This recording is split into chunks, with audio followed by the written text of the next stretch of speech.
the Multimodal Expo here at the NEC in Birmingham. I'm delighted to be joined by Steve Collins from Fargo Systems. Steve, how are you finding the show? It's great. It's open, it's really busy. It feels like there's really quite a buzz about the place today. And I think for those that have been here on multiple years, it's much busier. Yeah, it's good. Well, look, we're here to talk about logistics. We're here at the biggest logistics show here in the UK, so let's crack on. Okay. First question, how do you think digitalisation and real-time visibility are reshaping intermodal logistics today? So there's an increasing requirement for digitalisation and real-time visibility within the industry. It's not a case of the industry needs modernisation, it's more a case of constant evolution. And what we really need is the digitalisation and visibility to help companies be efficient and to help companies grow. What we're seeing for some companies in the industry, it can be a real stress factor. Without the correct or the right systems and platforms in place, it means that change is needed, it means that people need to evolve with a change. I think what we're seeing in the hall today, there's some good news in the industry.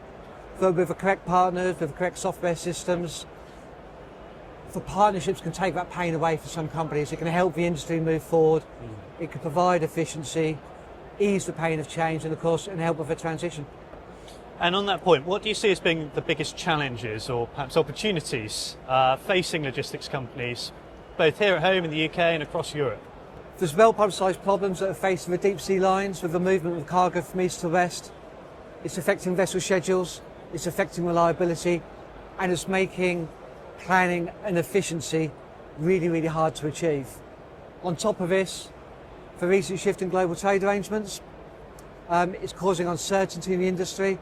Alongside the uncertainty, we can see there could be opportunity for increased volumes to the UK and Europe. But with the opportunity, there's also a risk that we may have to endure low volumes. Landside logistic operators, in order to be efficient, in order for the industry to run, they're short notice, they're fast moving, they're low margin. We need stability. We need some stability and some known facts in the industry with constant volumes and with reliable vessel schedules. This really highlights the importance, and I think we're seeing it here today, that everyone in the supply chain needs a stable platform with a controlled environment and visibility across their workspace. And that leads us well on to the work of Fargo Systems. Why don't you tell us a bit more about what you guys do? So Fargo Systems are a logistics software provider.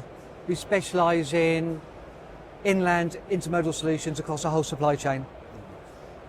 Our objective is to provide a platform to offer control, visibility and efficiency for everyone in the intermodal sector.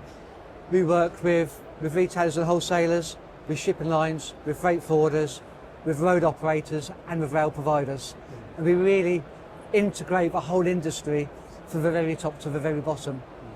For road operators and rail providers, we provide a full TMS with road and rail planning and full fleet management. For freight forwarders, we specialise in vendor management, looking after the port logistics and thinking about key rent, demurrage, off-dock storage requirements and the cost that we're going to incur in these solutions and how we manage that stock and the visibility. It's very much the same for retailers. We move into the CO2 management space where it's important within a complex supply chain where an import can be moved by road, by rail, by multiple vehicles that could be a mixture of own vehicle or subcontract vehicle. That we manage the costs and we manage those movements and we calculate all of our costs, we accrue the costs and we work out the CO2 in the same platform. And what can we be looking out for this year? What are you guys working on at the moment? So 2025 is a really interesting year for Fargo. We've recently had some changes in the business and we're really driving growth and pushing forwards. We've got a number of growth projects that we'll be announcing over the summer, but unfortunately it's a little bit too soon for us today. Within IT, so AI and ESG are real buzzwords. Our latest version of Top CMS introduces true AI with machine learning capabilities, and we're processing previously manual documentation. We're now working on a project with a couple of partners in the industry where we're looking at planning automation. And it sounds quite simple, but if you think about intermodal being a complex supply chain, where we need to consider the twinning of 20-foot containers, we need to consider reloading import and export boxes, we need to consider own and contract rail space, as well as own vehicles, contract vehicles, subcontract vehicles, and now we need to start thinking about diverse fleets and how will an electric fleet work alongside a diesel fleet. Do we need to consider hydrogen? We certainly need to consider biodiesel.